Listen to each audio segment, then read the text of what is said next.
Hi, this is Jenna von Gluckisberg from East Kingdom's Concordia of the Snows. I'm delighted to share an intro tutorial with you today on something I really like, Nalbinding, an ancient fiber art using lengths of wool yarn felted together to make objects like hats and socks, mittens, bags, baskets, pretty much anything. A can koozie, maybe, to keep your drink cool. A basket to hold odds and ends. A pouch with a drawstring. Pretty much anything. Nalbinding essentially makes a knot with every stitch, so it doesn't unravel if torn like a knit or crocheted item would. So, for example, a crocheted thing tears out fairly easily, whereas a nalbinded item, when you pull tight, just pulls on the knot. This is a great thing because a rip won't ruin your project, but on the flip side, it's more complicated if you want to pull something out again and start over. You'll need a nalbinding needle. If you don't have one, a darning needle works okay. Even a plastic one in a pinch, although they can bend and be kind of frustrating. The thing with the darning needles is that they're very thin, so holding onto it tightly can cause you to cramp your hand. But nalbinding needles come in a variety of forms, sizes, even curved like this wonderful one a friend made for me, and my favorite, which is a brass one that another friend made for me. In a bind, you can use anything that has a needle on the end of it, like a barrette, which I have actually used before. Before you start, there are a few tips. Use only 100% wool. Make sure that it does say 100% wool on it. What you don't want is a wool that says superwash, like this, because that wool is not going to felt well for you. And in order to continue the project, you need to be able to felt. While you can nalbind in a variety of weights, so from very thin to a little thicker to nice and chunky, I would definitely start with a bulky yarn. It's easier to see the stitches and manipulate the yarn when you're new at this. You can nalbind with roving, as you see here, but the trick with the roving is that if you pull too tightly, it will break, and it can be kind of frustrating to work with. You want to start with a light colored yarn because it's easier to see the stitches and the shadows. You can kind of tell here that you're really seeing a lot more in terms of the shadow and the stitches in the lighter color. You'll want to make your stitches consistent in size, not too loose or too tight, for a nice uniform product, and that just comes with practice. Finally, if you make a mistake, no worries, just back out of it and try again. An easy stitch to start learning nalbinding is Oslo stitch. Here's the pattern repeated in a hat and in a single line. I'm right-handed, so we'll hold the needle in my right hand. Start with a shorter piece of 100% wool yarn, maybe 3 or 4 feet. It's less to get in your way as you learn. Thread the needle.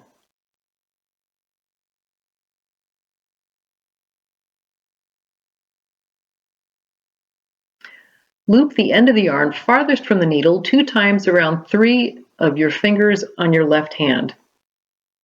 Pinch the loop with your left hand.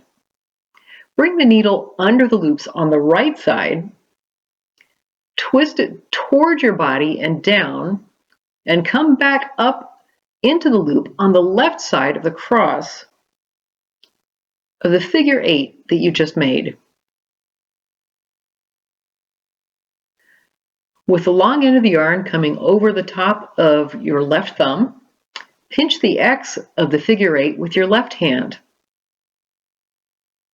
and pull the yarn through to your left until it snugs up around your thumb, but not too tightly.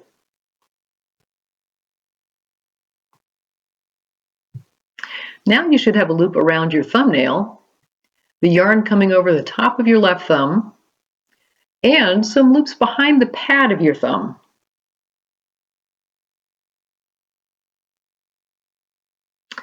Push the needle over your left thumbnail and through a loop behind your left thumb.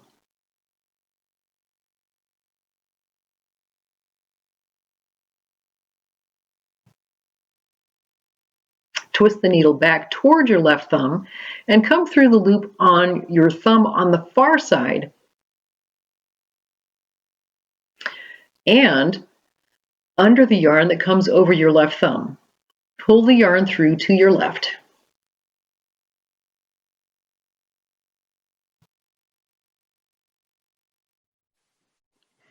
Now you should have two loops on your thumb. The older loop, closer to the end of your thumbnail, and the new loop you just made closer to your knuckle. Keep the new loop closest to your knuckle. If you need to know which is the new loop, pull the yarn on the needle, and the newest loop will tighten up.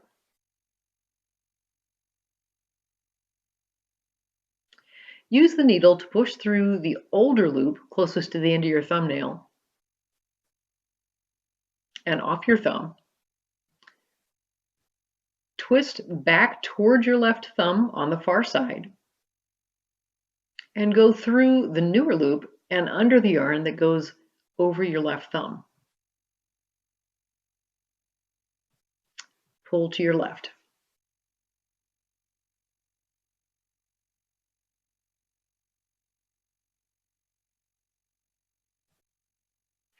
Keep doing some more stitches like this so that you can see the pattern emerge.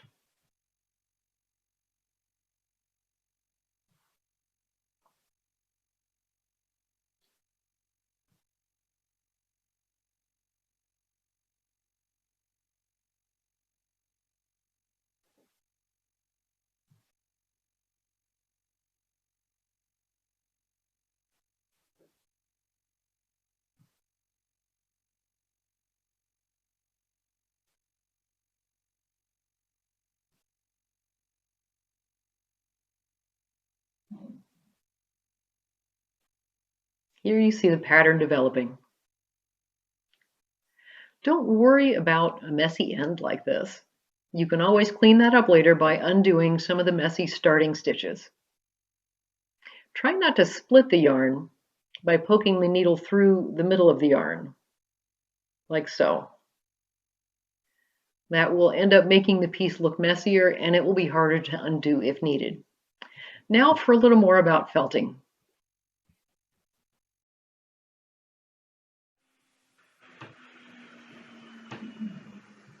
Now for more about felting. Because Nalbinding stitches make a knot, you have to work with shorter pieces of yarn to pull the yarn through and complete the knot. When you come to the end of your piece of yarn, like now, you need to add more yarn by felting on a new piece. First, be thinking ahead to give yourself enough yarn to do this easily. So you'll need to have some water and tease apart the two ends that you'll be felting together to allow more surface area for felting. So just pulling apart the fibers to expose more of the area.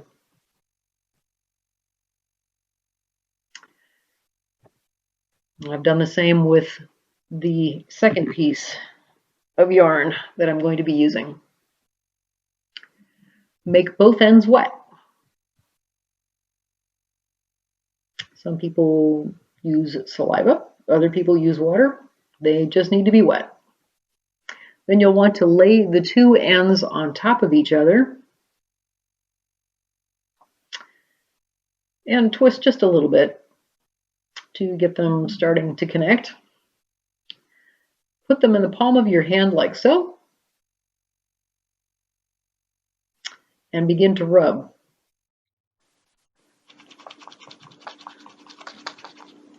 You'll see that they start to join fairly quickly.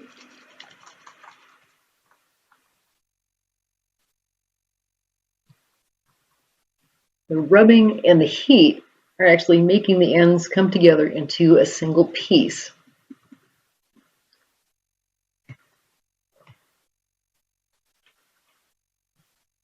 So you want to test a little bit just to see if it holds together. It looks like it's pretty good. And at this point, you can continue your work.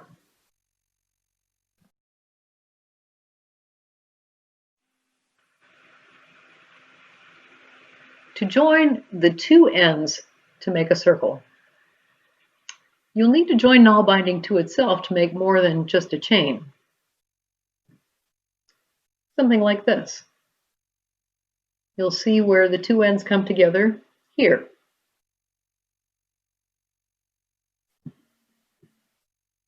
Take the Nalbinding that you've been working on,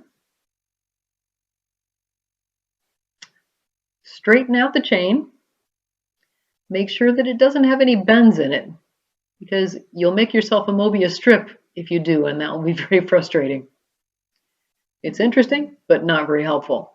So again, straighten it out so that there are no bends and twists in it.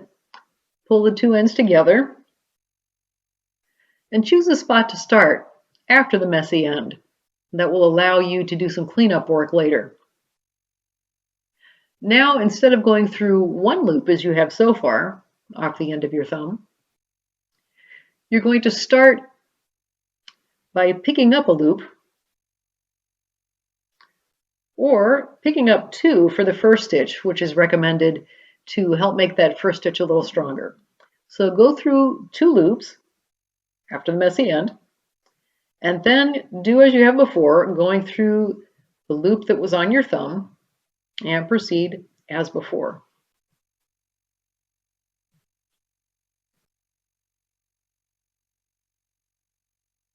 This has now joined the two pieces together. And if you continue by picking up one on the piece that you're joining to, and doing as before, taking the piece over your nail, you will start to develop a new row that's attached. That will actually begin to make a tube, as you're seeing here.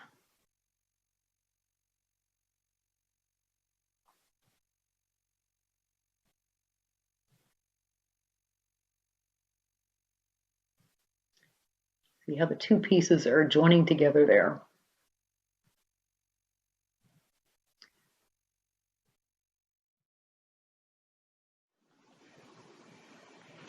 An important note: wool shrinks and felts when agitated in hot water or when drying in high heat like your clothes dryer. You'll see the difference here.